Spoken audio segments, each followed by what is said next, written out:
अस्सलाम वालेकुम, welcome to my channel. कैसे हम सब फ्रेंड्स? ठीक ठाक है, उम्मीद है सब ठीक होंगे, खैरियत से होंगे।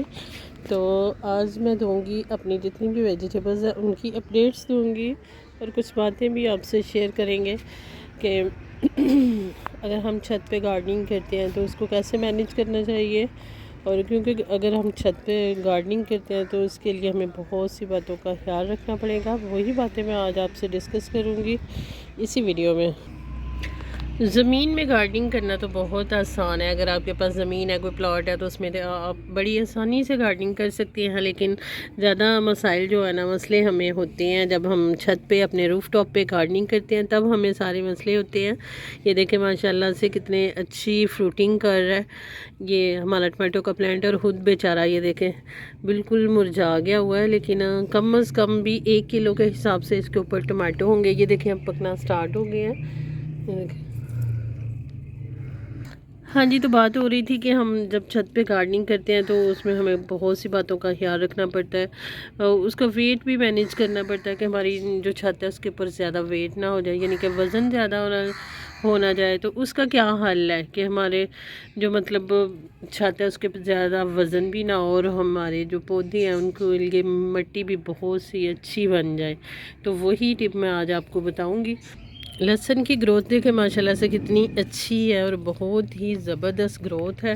ये देखें, ये तो छोटा छोटा लग रहा है, लेकिन ये देखें ये कितनी अच्छी ग्रोथ है उसकी। और इसका रीज़न क्या है ये भी मैं आपको बताती हूँ कि यहाँ पे ये जो मेरा टोकरी है, प्लास्टिक की टोकरी है, ये देखें इसी का मैंने पॉट बनाया हुआ है। तो इसमें मैंने लगाया लहसुन।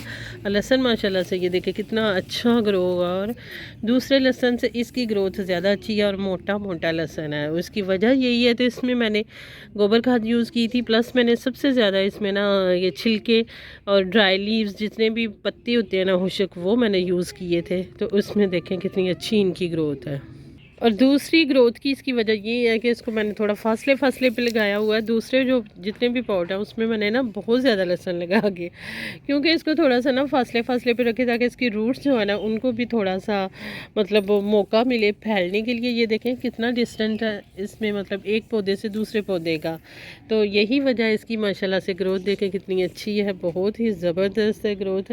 और जो दूसरे पॉट में लगे हुए हैं ना वो काफ़ी गहरे, ये देखें घने हैं। मतलब एक एक पॉट में मैंने काफ़ी सारे, यहाँ पे मैंने ख्याल नहीं रखा कोई भी फासले का, पौधे से पौधे तक का फासला जो है ना वो यहाँ पे बिल्कुल मैंने नहीं किया हुआ, इसलिए बाकी सारे जितने भी ये देखें क्रेट्स हैं मेरे, उनमें से ये देखें कितना घना घना सा ये लहसुन लगा हुआ है। तो इसीलिए इसकी ग्रोथ थोड़ी स्लो है, लेकिन माशाल्लाह से फिर भी अच्छी है, बहुत बुरी नहीं है। इन ये जितने भी क्रेट्स हैं सब में मैंने वही यूज़ किया हुआ है जो मतलब वेस्ट मटेरियल होता है, तो उसी में मैंने लगाया था।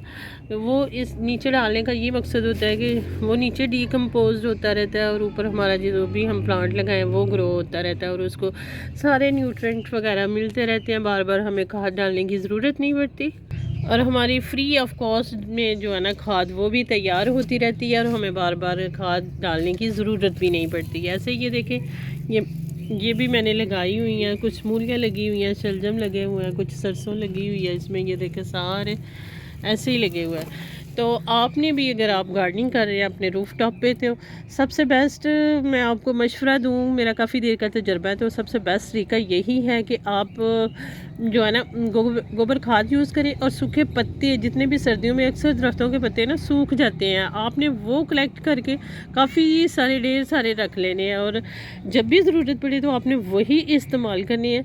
ऐसे अगर हम बार बार गोबर खाद भी डालते रहेंगे मिट्टी, तो मिट्टी हमारी मतलब ज़्यादा होती जाएगी। इस दफ़ा अगर हमने लगाई है ना, तो दूसरी जब भी हम मिट्टी चेंज करते हैं अपने प्लांट्स की तो उसमें गोबर खाद ऐड करते हैं, तो फिर हमारी मिट्टी जो है ना बच जाती है, ज़ायद मतलब एक्स्ट्रा मिट्टी हो जाती है, तो फिर उसको हम कहाँ संभालते रहें। तो इसलिए बेस्ट यही है, एक तो आपका वज़न का जो मसला है वो हल हो जाएगा, दूसरा मसला आपका खाद का बार बार खाद देने वाला मसला हल हो जाएगा, आपको बार बार खाद नहीं देनी पड़ेगी।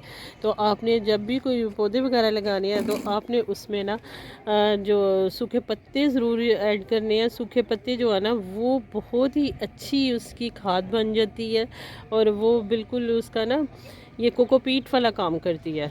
इतनी लाइट वेट होती है ना, यकीन करें उसमें लगे हुए पौधे की जब रूट्स वगैरह फैलने के लिए उनको जगह मिलती है ना, बहुत ही अच्छा पौधे ग्रो हो जाते हैं। तो इसलिए अगर आप सूखे पत्ते यूज़ करेंगे, किचन का वेस्ट यूज़ करेंगे, तो वो आपको बेस्ट बेस्ट बेस्ट तरीका है कि आपको दोबारा से खाद डालने की ज़रूरत नहीं होती और फिर बार बार हमें गोबर खाद भी नहीं डालनी पड़ती। अगर हम बार बार गोबर खाद डालेंगे, मिट्टी इनकी चेंज करते रहेंगे, तो मिट्टी जो है ना वो तो बस एक्स्ट्रा होती जाएगी। तो उस एक्स्ट्रा मिट्टी को हम फिर कहाँ डालेंगे, कहाँ फेंकेंगे। तो बस यही हाल है कि आपने जब भी उसमें खाद देनी है ना, आप गोबर के उपले आप ले लें, अगर आपको कहीं से मिल जाते हैं तो इसको ये, क्योंकि ये बड़े अच्छे से डिकम्पोज हुए होते हैं, काफ़ी पुराने होते हैं ये, तो अगर इनको आप पानी में भिगो दें, और जब मैं तो यही ले लेती हूँ और काफ़ी पुराने भी होते हैं, इनको आपने पानी में डाल के भिगो के रख देना 1 हफ़्ते के लिए। तो फिर उसी पानी में ढेर सारा पानी इस्तेमाल करके, मतलब और पानी इसमें डाल के, तो वो अपने पौधे को, सारे पौधों को देना। मैं तो ऐसे ही करती हूँ, एक बकेट रखी हुई है मैंने, उसी में मैं सारे डाल देती हूँ। तो फिर 1 हफ़्ते बाद उसकी लिक्विडिटी बहुत अच्छी बन जाती है, तो उसमें पानी और ज़्यादा यूज़ करके सारे प्लांट्स को मैं यही देती हूँ। तो आपने भी इसे ज़रूर यूज़ करना है, बहुत ही फ़ायदेमंद है ये। तो ये थी आज की सबसे अच्छी टिप कि आपने अपने पौधों को बार बार गोबर की खाद नहीं डालनी, गोबर की लिक्विड टी डालनी है। वो बिल्कुल गोबर वाला ही काम करेगी।